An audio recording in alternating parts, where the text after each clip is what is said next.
የሆድና የሬሳ ሽታን መልመድ አለባቸው። ገድሎ መሞትን ፋይዳ መስጠት አለባቸው።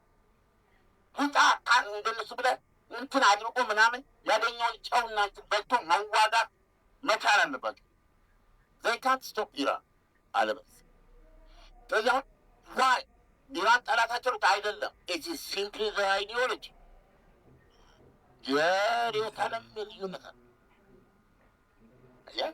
ኢራን ይሄ አሁን ቋሊባፍ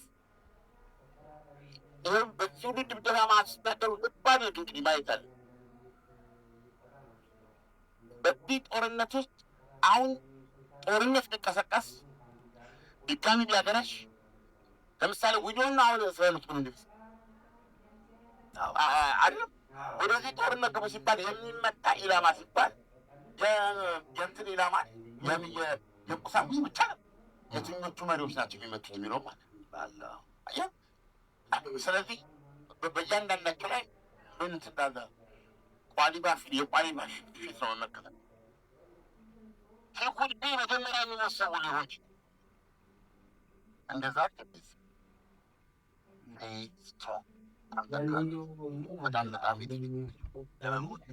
በጣም አርጋች የአርጋች ዘመኑ መግለጫ ውስጥ መለከት አርጋች እኮ እንዳይመቱ እኮ ተብሎ ነው በድርድር እንፈልጋቸዋል ተብሎ ዶናልድ ትራምፕ በሶስተኛው ሪዝነብል ነው የኢራን አሁን ያለው ሶስተኛው አገዛዝ እኮ እንደዚህ እኮ ነው። ከዚህ ከማይስካው ድረስ ካልታየት ከሞጅታባ ጀምሮ ደግሞ ያለውን ሪዝነብል እኮ በማለት ይህ ዊሽፉል ቲንኪንግ ይሄ ዶናልድ ትራምፕ ነገሮችን ቅድም እንዳልኩ ራሳቸው ላይ እንደዚህ አርገው በፎጣ ራሳቸው ላደርገ የሚጥፉበት ጊዜ አለ።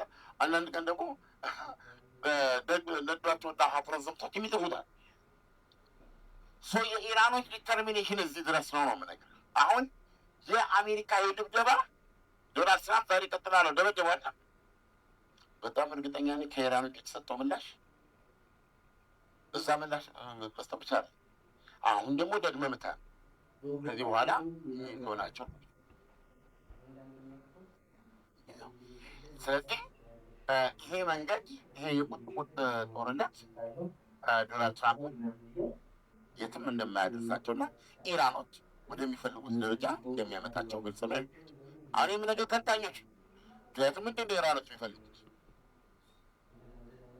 ኖ ሞር ኖ ፒስ የሆነ ሲትዌሽን ገብቶሃል። በተቻለ ምንድን ነው አሁን ይህንን አቆሙ። አንድ ዛሬ እንግዲህ በጣም እርግጠኛ ነን በዚህ አድማጮች ሊታዘቡ ይችላሉ።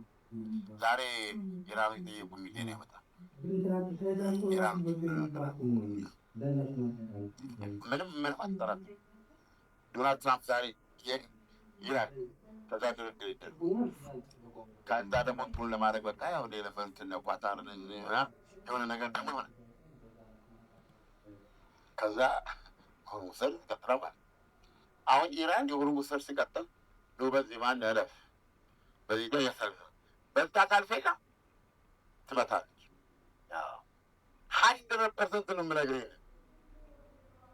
ይሄ ስምምነት እንደገና ተማቶ እንኳን አሁንም አሜሪካ ዶናልድ ትራምፕ ሰርጡ ያለበት ተላለፊያ ነው የሚለውን ለማረጋገጥ እኮ ነው ወደዛ ጥግ ሆነው የሚሉት። አባባል ገባ ሲሄዱ ታደርገዋለች። ስለዚህ አሁን በለው ትላለች። 80ኛው ክፍለ ጦር 20ኛ ሻለቃ በለው እንዲህ እኮ ነው የገጠመው። እና ዝም ብለህ ስታየው ሰው ምንድን ነው ሶሉሽኑ በላ የሚለው ምንድን ነው ሶሉሽኑ ስትል ሶሉሽኑ ለምሳሌ ወደ ጦርነት መመለስ ሊሆን ይችላል። ግን እንዴት ዶናልድ ትራምፕ በሚሉት ዶናልድ ትራምፕ ወደ ጦርነት ከተመለስ ልዩን አፈራርሰዋለሁ፣ የኃይል ኤነርጂ ትንሽን ዶጋመድ አድርገዋለሁ፣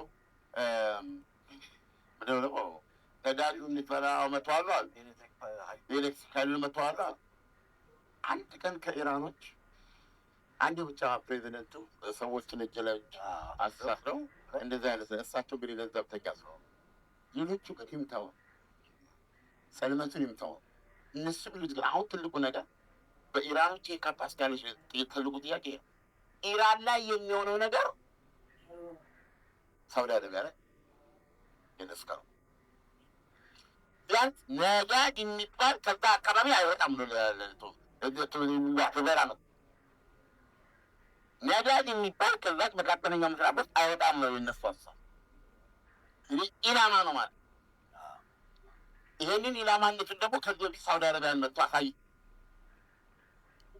ስለዚህ የአካባቢውን ነዳጅና ጋዝ ነው የምናቃጥለው፣ ተያይዘን ጽልመት ውስጥ ነው የምንገባው የሚል ነው የነሳው። አንደኛ። ሁለተኛ ዶናልድ ትራምፕ ወደዚህ በሚንቀሳቀሱ ብዙ የህግ ትብትቦች አሉ። ነገ ተጠያቂ ሊያደርጋቸው የሚችል ገብቶሃል። ስለዚህ ምን አይነት ውጊያ ነው ሊደገም የሚችለው?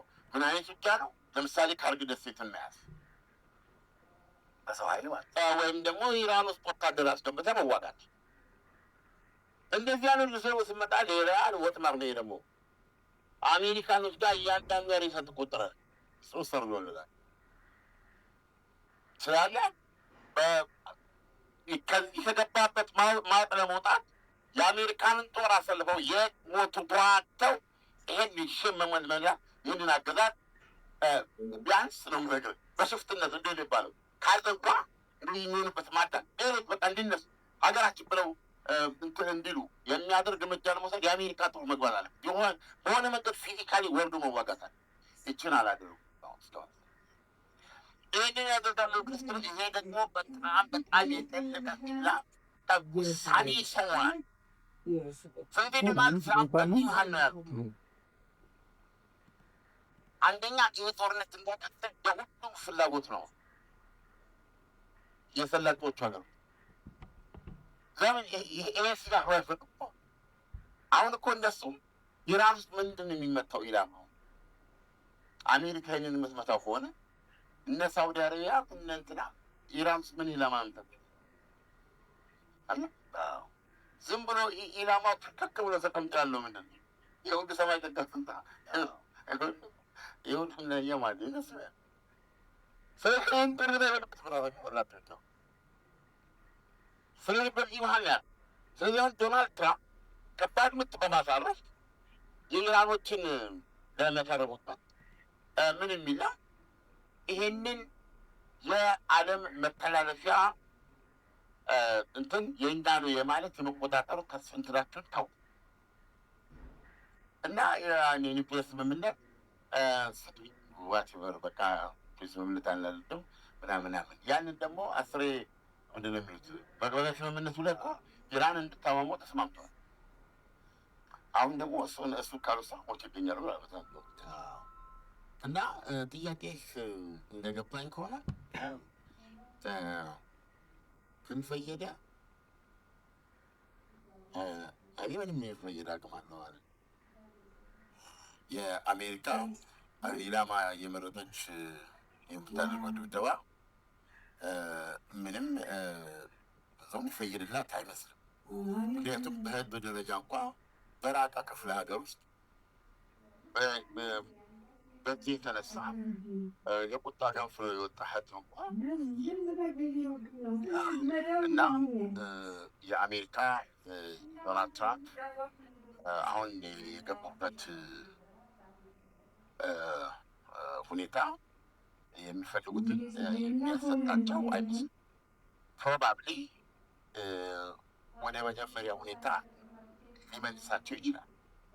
ወደ ጦር መስራት የመጀመሪያ ወደዛ ሊመልሳቸው ይችላል። ሌላ ዲሲሽን የሚኖሪያ ኦልሬዲ የተቀመጠ ጥናት ያ ከ3 እስከ 5 ወይም 6 ሳምንት ድረስ ነው የሚሉት። በፊት ከተካሄደው ድብደባ በጣም የከፋ አንዳንድ ነገሮችን የሚመታ ማለት ነው።